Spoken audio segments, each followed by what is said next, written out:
लकल हम्द या अल्लाह अस्सलातु वस्सलामु अलैका या रसूल अल्लाह अम्मा बाद। सिलसिला है नाजरीन की तरफ से पूछे गए सवालों के जवाब पेश करने का। हमारे नाजरीन में से एक ने ये पूछा है कि क्या सफ़र की हालत में कोई नमाज़ों को जमा कर सकता है, यानी दो नमाज़ों को एक वक्त में जमा करके पढ़ सकता है? ये इनका सवाल है। आइए जवाब तवज्जो के साथ सुनिए। अगर कोई दो नमाज को एक वक्त में जमा करके पढ़े तो इसकी शरअन इजाज़त नहीं है। इसकी दो सूरतें हो सकती है। पहली सूरत तो ये कि एक वक्त की नमाज को उसके वक्त से हटा करके दूसरे वक्त में ले जा करके पढ़े और उस वक्त की नमाज भी पढ़े और ये भी उस वक्त पढ़े। जैसे आसान करता हूँ मैं, जैसे कोई सफ़र की हालत में है और ज़ोहर की नमाज नहीं पढ़ा, असर के वक्त अदा करने की नीयत है कि अभी ज़ोहर नहीं पढ़ूंगा, असर के वक्त की ज़ोहर और असर दोनों पढ़ लूँगा। एक सूरत ये होती है। इस सूरत में कमी ये होती है कि ज़ोहर की नमाज वक्त में ना पढ़ के बे वक्त पढ़ा और कज़ा करने का गुनाह सर पे हुआ। ये सूरत भी दुरुस्त नहीं। दूसरी सूरत ये है कि अभी के वक्त में, अभी जो नमाज का वक्त है ये नमाज भी पढ़ ले और जिस नमाज का वक्त अभी आया ही नहीं उसको भी पढ़ ले। जैसे ज़ोहर की नमाज के वक्त कोई ज़ोहर भी पढ़ ले और ये सोचे कि सफ़र में है तो असर भी अभी पढ़ लेता हूँ। तो अब इसमें यह होगा कि ज़ोहर की नमाज तो आपने वक्त में पढ़ा, असर की नमाज आपने उस वक्त पढ़ा जबकि अभी असर का वक्त शुरू ही नहीं हुआ है। जब असर का वक्त शुरू ही नहीं हुआ है तो फिर असर की नमाज होगी कैसे? इसलिए ये दोनों सूरतें दुरुस्त नहीं हैं। इसलिए इस्लाम में शरअन दो नमाज को इकट्ठे जमा करने की इजाज़त नहीं है। अरफात और मुज़दलिफ़ा में ये बात अलग है। अरफात और मुज़दलिफ़ा में हुज्जाज किराम नमाज़ों को जमा करते हैं, उसका हुक्म अलग है। अरफा और मुज़दलिफ़ा इस हुक्म से अलग हैं।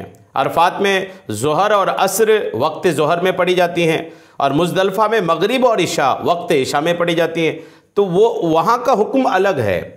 आम दिनों में, हज के दिनों के अलावा कोई सोचे कि मैं दो नमाज को इकट्ठे जमा करूँगा, इसकी इजाज़त नहीं होगी।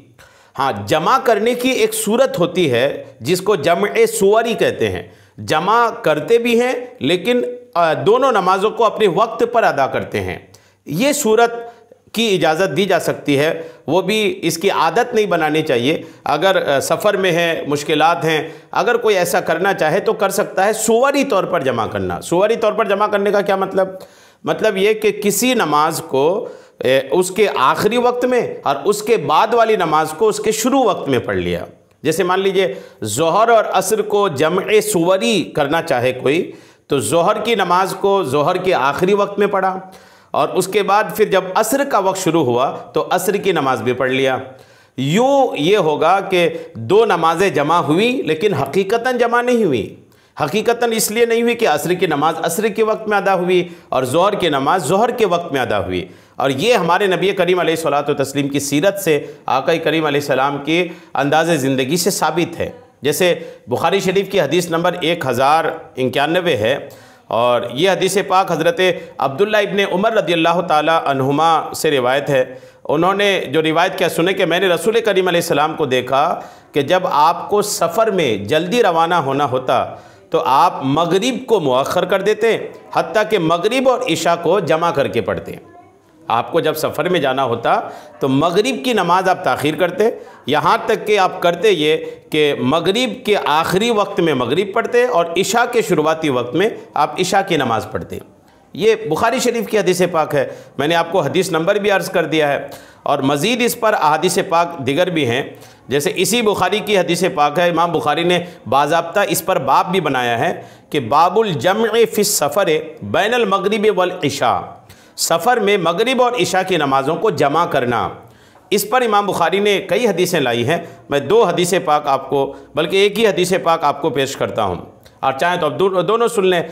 यह हदीस पाक नबी करीम अलैहिस्सलातु व तस्लीम के बारे में है कि जब नबी करीम को जल्द जाना होता तो आप मगरिब और इशा की नमाज़ों को जमा करके पढ़ते। यह हदीस नंबर 1106 है और दूसरी हदीस पाक 1107 है कि इसमें नबी करीम अलैहिस्सलाम के बारे में हज़रत इब्ने अब्बास ने बयान किया कि जब नबी करीम अलैहिस्सलाम सवारी पर सफ़र करते तो ज़ोहर और असर की नमाज़ों को जमा करते और मगरिब और इशा की नमाज़ों को जमा करते। ये जो जमा करने का है, बाज़ ऐसे लोग जो अहादीस पाक में गहरी नज़र नहीं रखते, वो लोग जो अहादीस पाक पर तहकीक नहीं करते, बस हदीस नंबरों से या तर्जमा वाली किताबों से हदीसें पढ़ते हैं, वो इन अहादीस पाक से समझते हैं कि नबी करीम अलैहिस्सलाम ने तो नमाज़ों को जमा किया है। तो जमा किया मतलब हम किसी एक वक्त में 2 नमाज़ें जमा करके 3 नमाज़ें जमा करके पढ़ सकते हैं। बाज़ लोग ऐसे दिमाग चला लेते हैं। ऐसे लोगों को समझना चाहिए कि नबी करीम अलैहिस्सलाम से इस तरह की जो अहादीस पाक है जिसमें नमाज जमा करने का बयान है, उसमें यह है कि नबी करीम अलैहिस्सलाम जम्अ सुवरी करते थे, मतलब एक वक्त की नमाज के आखिरी वक्त में उस नमाज को पढ़ते और आने वाले वक्त की शुरुआती वक्त में उस नमाज को पढ़ते, जो मैंने अभी वाज़े किया है। और इसकी ज़रूरत भी है। 2 नमाज को एक वक्त में अगर आप पढ़ें, वो भी एक नमाज के वक्त में, तो ये कुरान पाक के ख़िलाफ़ है। और नबी करीम अलैहिस्सलाम कुरान पाक के ख़िलाफ़ कैसे करेंगे? कुरान पाक देखें, कुरान पाक की सूरह बकरा की आयत नंबर 238 है। अल्लाह करीम इरशाद फरमाता, इन्ना सलात कानत अलल मुमिनीना किताबम मौक़ूता। तर्जमा है कि बेशक मोमिनों पर नमाज को उसके वक्त में फ़र्ज़ किया गया है। जब तक वक्त नहीं आता, उस वक्त की नमाज आदमी पर फ़र्ज़ नहीं होती। एक आदमी बालिग होता है, आकिल बालिग आदमी, नमाज तो फ़र्ज़ है, लेकिन ज़ोहर की नमाज के वक्त असर की नमाज उन पर फ़र्ज़ नहीं है। जैसे अभी इशा की नमाज़ का वक्त है, जब मैं ये वीडियो रिकॉर्ड कर रहा हूँ, तो अभी मुझ पर फजर की नमाज़ थोड़ी फ़र्ज़ है। अभी मुझ पर कल के दिन की असर की नमाज, ज़ोहर की नमाज़ थोड़ी फ़र्ज़ है। जब तक वो वक्त नहीं आएगा, जब तक फजर का वक्त शुरू नहीं होगा, उस वक्त की नमाज मुझ पर फ़र्ज़ ही नहीं होगी। और जब उस वक्त की नमाज मुझ पर फ़र्ज़ ही नहीं है फ़िलहाल, तो वो नमाज अभी मैं कैसे अदा कर लूँगा? ये तो कुरान के भी ख़िलाफ़ है। इसलिए नमाज़ों को उसके अपने वक्त पर पढ़ना ये फ़र्ज़ है। अगर कोई नमाज को वक्त से पहले पढ़ता है तब भी नहीं होगी, वक्त गुजार के पढ़ता है तब भी वो अदा नहीं कहलाएगी, बल्कि क़ज़ा कहलाएगी। लिहाजा ये ख्याल रखा जाए कि नमाज़ों को उसके वक्त पर अदा करना है। नमाज को एक वक्त में हकीकतन जमा करने, 2 नमाज़ों को जमा करने की इजाज़त नहीं है। सुवरी तौर पर अगर कोई जमा करना चाहे, एक नमाज का आखिरी वक्त, दूसरी नमाज का इब्तिदाई वक्त, इसकी शरअन इजाज़त है। उम्मीद है बात आपको समझ में आ गई होगी। अल्लाह करीम हम सबको शरीअत के तमाम मसाइल सीखने, समझने और उस पर अमल की तौफ़ीक़ अता फ़रमाए। आमीन। बेजाहिन नबी अमीन सल्लल्लाहु तआला अलैहि वसल्लम।